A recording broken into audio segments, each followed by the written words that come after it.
Today we will reflect on my favorite maxims from the modern Stoic philosophers, many which mirror the quotes by the ancient Stoic philosophers.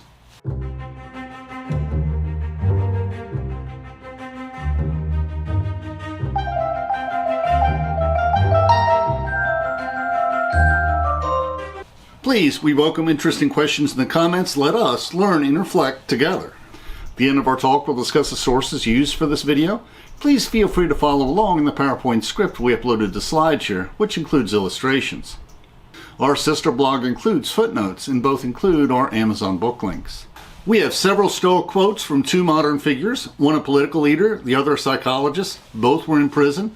Nelson Mandela spent decades in prison for opposing apartheid, and Viktor Frankl was imprisoned in the Auschwitz work camp, daily facing death in the Holocaust.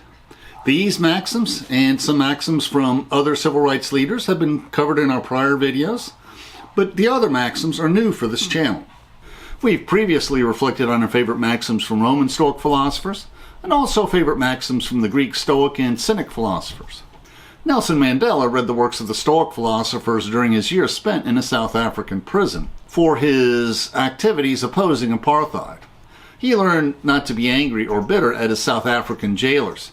Many of them were fundamentalist Afrikaner churchgoers who were paradoxically both devout Christians and supporters of the brutal apartheid regime.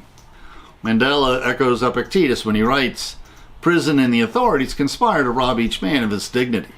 No institution or man can rob me of my dignity because I refuse to part with it for any price or pressure."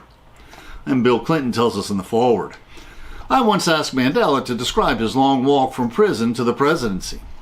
When you were young and strong, he told me, you could stay alive on hatred, and I did, for many years."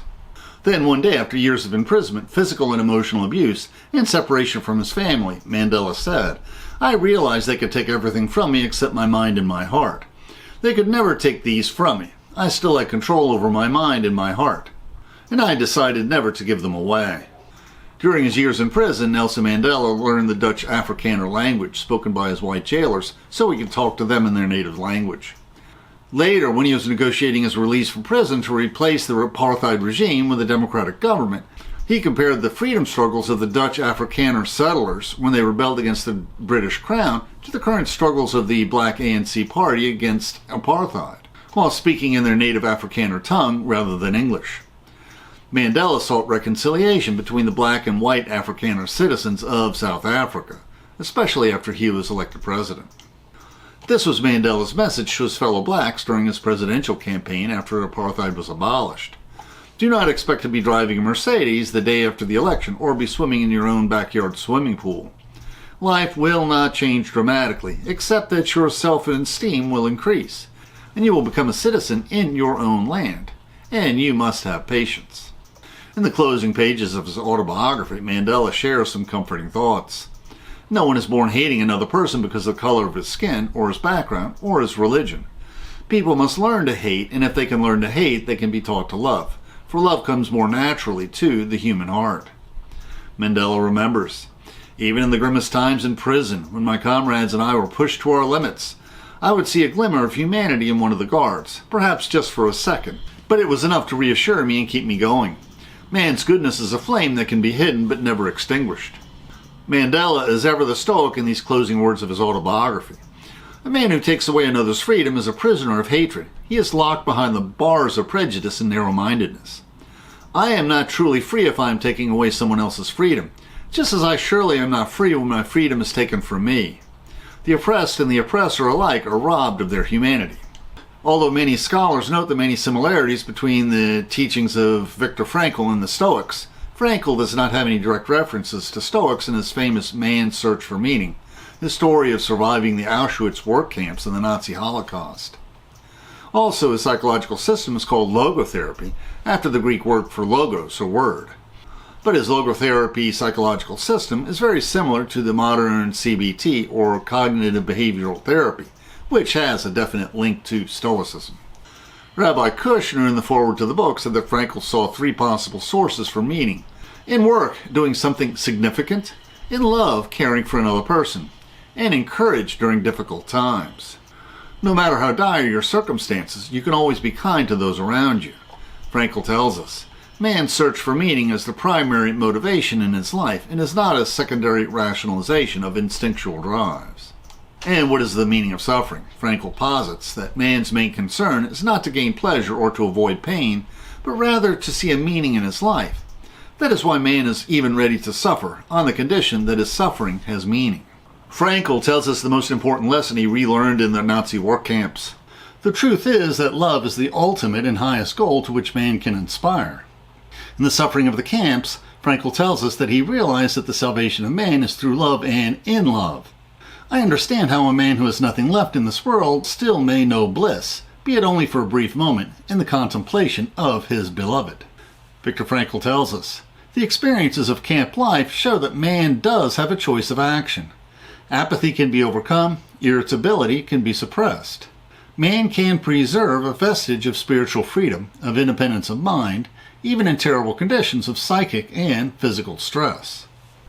Frankl believes that the true meaning of life is discovered in the world rather than in man or in his own psyche, as if it were a closed system.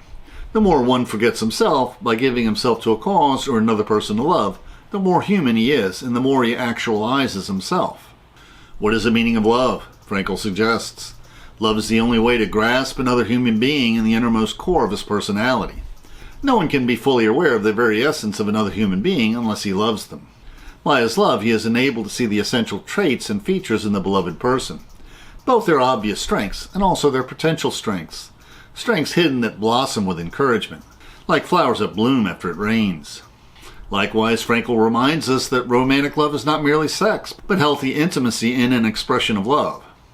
Frankl states, pleasure is and must remain a side effect or a byproduct of romantic love, and is destroyed and spoiled to the degree to which it is made a goal in itself. Frankl decries that our current mental hygiene philosophy stresses the idea that people ought to be happy, that unhappiness is a symptom of maladjustment. Such a value system means that the burden of unavoidable unhappiness is increased by unhappiness about being unhappy. Frankl explains, no instinct tells man what he has to do. No tradition tells man what he ought to do. Sometimes man does not even know what he wishes to do. Instead, he either wishes to do what other people do, he seeks to conform, or he does what other people wish him to do, which can lead to totalitarianism. Dr. Winslade concludes, Frankl was deeply committed to the idea that even a vile Nazi criminal or a seemingly hopeless madman has the potential to transcend evil or insanity by making responsible choices. And we reviewed our reflections on the civil rights leaders, and they have many interesting quotes on the civil rights struggle and the circumstances blacks faced in the Jim Crow days, and also some Stoic reflections. But we don't recall any historical mention of these civil rights leaders studying the Stoic philosophers in particular. Frederick Douglass, the black abolitionist, was once forced because of his color to ride in the baggage car of the train. When some of the white passengers commented on how he should not have been degraded in this manner, he replied, they cannot degrade Frederick Douglass. The soul within me no man can degrade. I am not the one who is being degraded on account of this treatment, but those who are inflicting it upon me are those who degrade themselves. Booker T. Washington observed, experience has taught me, in fact, that no man should be pitied because, every day in his life, he faces a hard, stubborn problem, but rather that it is the man who has no problem to solve, no hardships to face, who is to be pitied. Booker T. Washington notes that he used to sympathize with colored people who were narrow and bitter towards white people. As I grew older, I noticed that they did not get anywhere, that their bitterness and narrowness towards the white man did not hurt the white man or change his feeling toward the colored race, but that, in almost every case, the cherishing of such feelings hurt the colored man more than the white man. W.E.B. Du Bois tells us the one thing I avoided, and that was envy. I tried to give the other people his due even when I disliked him personally and disagreed with him logically. It was a point of honor to me never to refuse appreciation to one who has earned it, no matter who he was. Clarence Darrow said, no other offense has ever been visited with such severe penalties as seeking to help the oppressed. And Walter Rauschenbusch. The championship of social justice is almost the only way left open to a Christian nowadays to gain the crown of martyrdom. Martin Luther King concluded that the most dangerous criminal may be the man gifted with reason but with no morals. During the Montgomery bus boycott, Martin Luther King addressed the crowd. We do not advocate violence. We want to love our enemies. We must love our white brothers no matter what they do to us.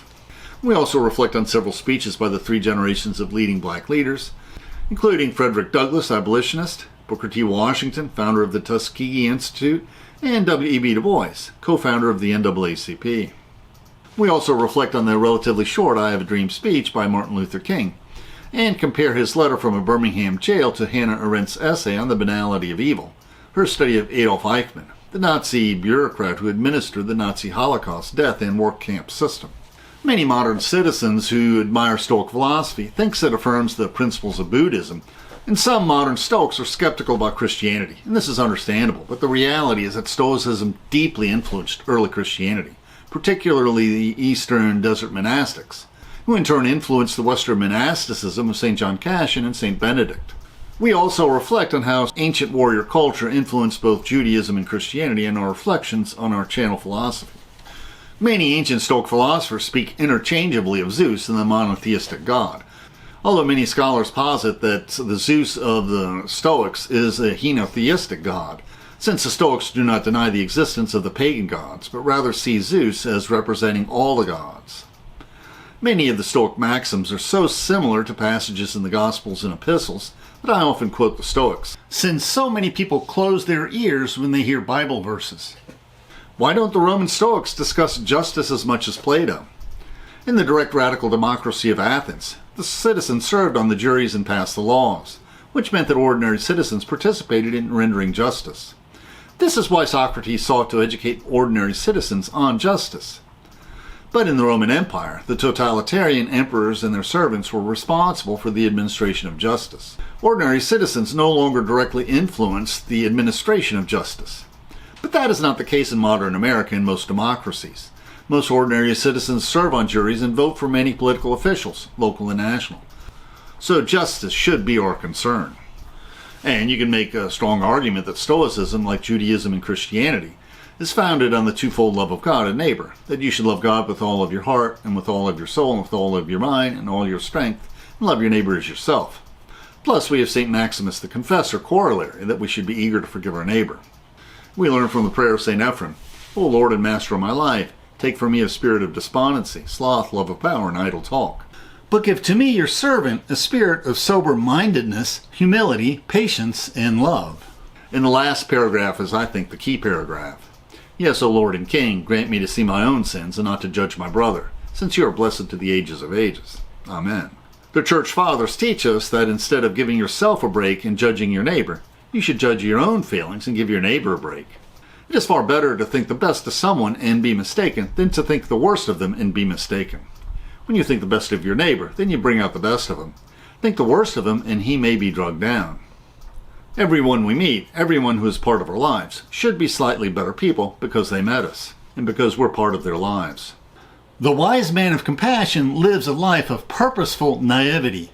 Others may have hurt us in the past, but we must presume that those we know today will not. If you seek to live a godly life, often you will be happy, but sometimes not. If you seek to live a godly life, you need to ponder and study philosophy and morality, so you are not deceived by the deceiver's deceits, nor are you deceived by the preponderant prejudices of your culture. God always has a plan for you, regardless of your situations or failings. And the plan is simple. Be kind to someone tomorrow. Or better yet, be kind to everyone you meet tomorrow. And what plan is more important than this? When someone close hurts you or is cruel to you, they may instead instinctively be responding to someone who hurt them long ago, or to someone who hurt their parents, who taught their children not to trust those who say they love them. Anger should be rare and deliberate. You should only permit yourself to be angry for the best motives. Your neighbor will recognize your anger only if you are rarely angry. If you want to have a happy marriage, remember the after 5 rule. The woman is always right. And the corollary for work is the before 5 rule. The boss is always right. Shouting falsehoods on the rooftops loudly, passionately, repeatedly, persistently does not make lies true. Likewise, employing attorneys to legitimize falsehoods does not make them true either. The major difference between a slave and an employee is that an employee can choose his master. Plus, an employee is paid for better. We should always work diligently, realizing that Jesus is our true boss. A minimum wage employee is actually a wage slave. FDR in his New Deal proclaimed that anyone who works a 40-hour week, regardless of how menial his job, is entitled to a wage that will enable him to adequately feed, clothe, and house his family with dignity. Jordan Peterson reminds us that not all minimum wage employees are lazy, lacking initiative. There are many employees with below average capabilities who can only qualify for minimum wage jobs. Christians should show compassion towards the less fortunate in our society. Christians should not assume that the poor are responsible for their own poverty.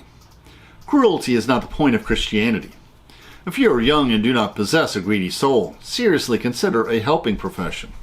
If you are weary of trying your best at work, but feel you're not valued, and people do not listen to you or take advantage of you, always remember that your boss always remembers and encourages you every payday. And this maxim is more effective when you insert your boss's name. If you are weary of people mistreating you, taking advantage of you, and not appreciating you, remember one day you will go to a place where everyone is kind, appreciative, and friendly. But once you start singing with Elvis, you cannot return. Financially successful consultants always tell their clients what they want to hear. And I had trouble finding pictures for this slide, and The Wolf of Wall Street is really an extreme example of this principle.